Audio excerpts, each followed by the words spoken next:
Right now at 5 a.m., we are following the attempted assassination of former President Donald Trump. President Biden speaks out, and Trump is wasting no time with his next plans. We'll tell you all about it. And the heat is back, which calls for cooling centers to reopen across southern New England. Find out where you can cool down and beat the heat. Also, McCoy Stadium is auctioning off all kinds of memorabilia and ballpark items later this morning. We'll tell you what's up for grabs. Stay with us right here on Good Morning Providence, starting right now. This is Southern New England's trusted news source, Good Morning Providence. Good morning and thank you for joining us. I'm Cara Bailey. It's 5 o'clock on the dot. We are starting with the fast-moving investigation on the attempted assassination of former President Donald Trump. One audience member is dead this morning. Two other attendees remain hospitalized after the shooting that happened Saturday in Butler, Pennsylvania. Trump says he's doing okay. He's now in Milwaukee ahead of the Republican National Convention today. Now, the FBI has identified the shooter as 20-year-old Thomas Matthew Crooks from Pennsylvania. The agency believes Crooks acted alone. The AR-15 style rifle used in that shooting has been traced back to Crooks' father, who purchased it legally. We have just learned Crooks was a member of a Pennsylvania sportsman's club with a 200-yard rifle range there. He had no known mental illness history. His family is currently cooperating with this investigation. The FBI is in possession of 3 firearms following Saturday's shooting. Those include the shooter's gun, one belonging to Secret Service and another belonging to a Butler County Sheriff's deputy.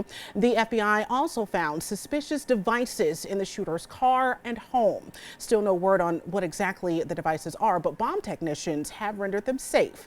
Law enforcement tells ABC News moments before the suspect fired shots at the former president, a local police officer says he confronted the gunman. There is some reporting that that officer got up on the roof where the gunman was, but that officer then fell when the suspect turned toward him with his weapon pointed.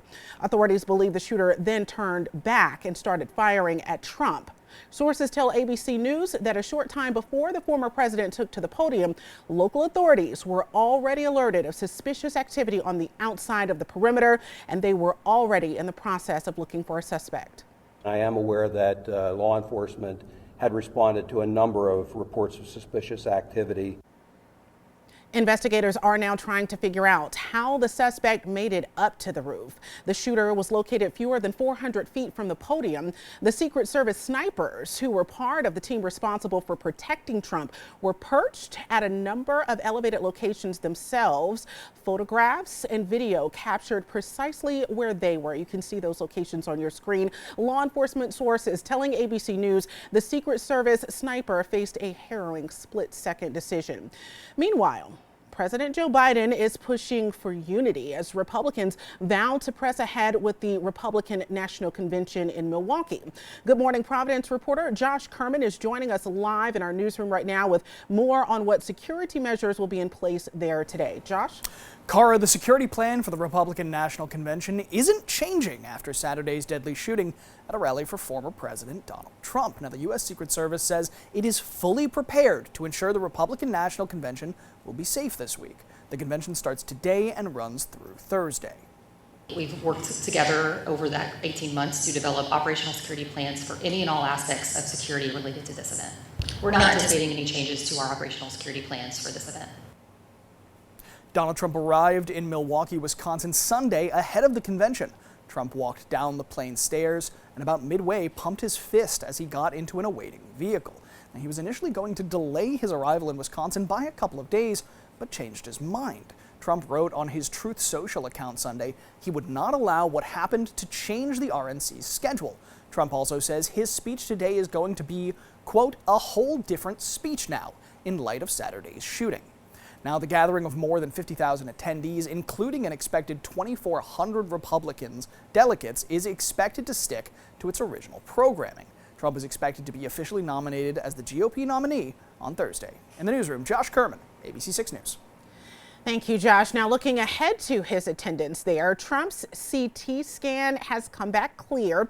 Trump underwent a precautionary scan after that assassination attempt. It's unclear, though, right now whether he had any other tests performed.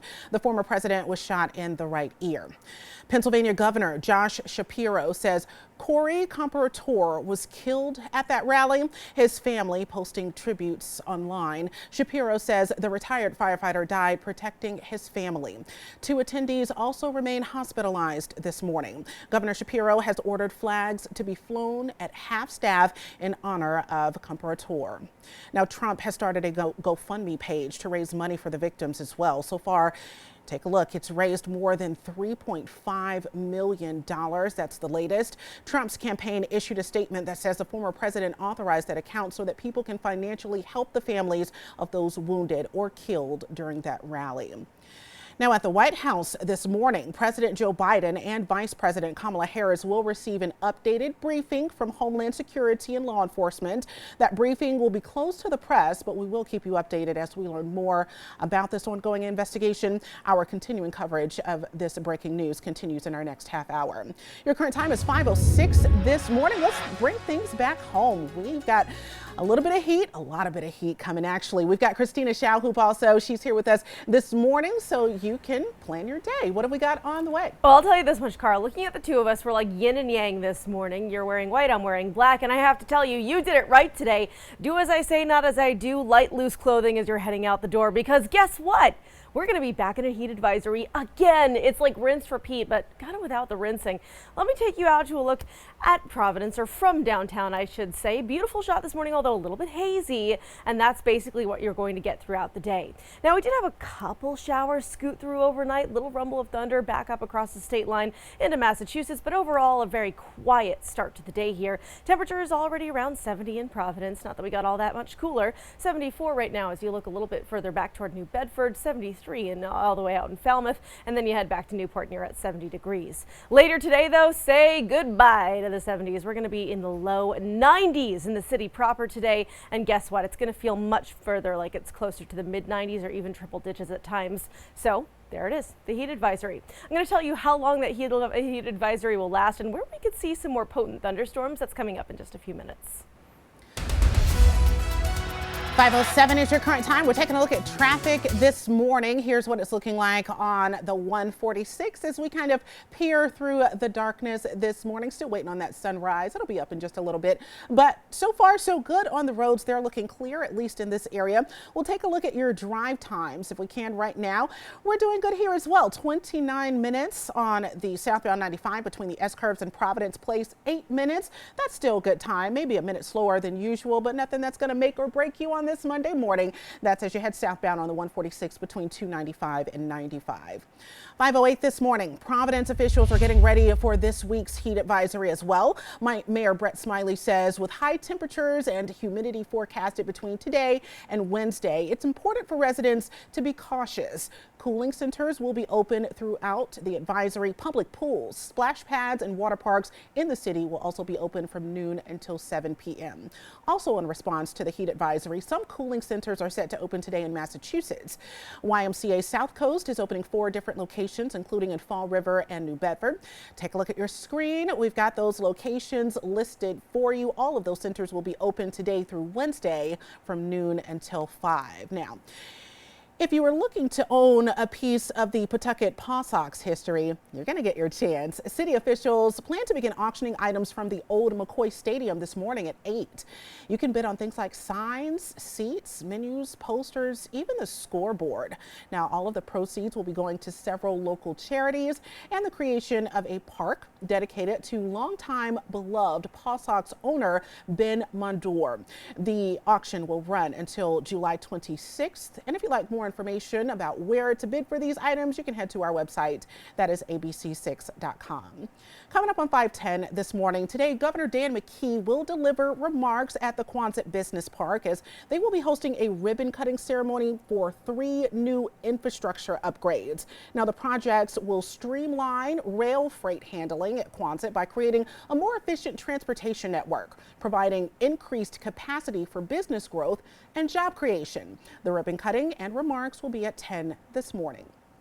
Later today, Governor Dan McKee will be hosting the first Artificial Intelligence Task Force meeting. The task force, established by an executive order issued by the governor, has been charged with assessing and advising state policymakers on the risks and opportunities presented by the advancement of AI. The AI task force's first meeting will be at 3 at the Department of Administration. And in New Bedford today, Attorney General Andrea Joy Campbell will tour the Veterans Transition House and North Star Learning Center. AG Campbell will be participating in roundtable discussions with the organization's leadership teams, while also having the opportunity to learn more about NLC's ongoing expansion project. AG Campbell will be at the VTH at noon, followed by the NLC at 2:30. 5:11 this morning, the National Association of School Resource Officers will present the Central Falls Police Department with a Model SRO Agency Award later tonight. The award highlights excellence in training, policies, and standards. The NASRO Triad concept, which describes a school resource officer's role as a mentor, a guest lecturer, and law enforcement officer, and for demonstrating creative and innovative approaches to school-based policing. NASRO will present this award as part of its annual National School Safety Conference tonight in Phoenix. In North Kingstown, they'll be holding their town council regular meeting later tonight. That meeting will take place from 7 to 10 at the Town Hall Council Chambers. Following this, their next meeting won't be until Monday, August 5th. So if you have something to say, that's your chance to do it. 5:11 is your current time. Still to come for you here on Good Morning Providence. The late Cedric Huntley, who was a staple for nonviolent advocacy in the Ocean State, is being honored this week. We have all the details on memorial services and more ahead. Also, a fire arose at a high-rise building in Providence yesterday, sending one person to the hospital. We'll be breaking that all down as well. But first, let's check in with Christina. Well, I'm going to be breaking down the heat today. Humidity already on the rise. We're going to see more of that, and the temperature is going to be skyrocketing later this afternoon as well. I'll tell you when that's going to lead to a couple thunderstorms coming up in just a few minutes. Thanks, Christina. You're watching Good Morning Providence here on ABC 6. Here's a look outside. We'll be right back after a short break.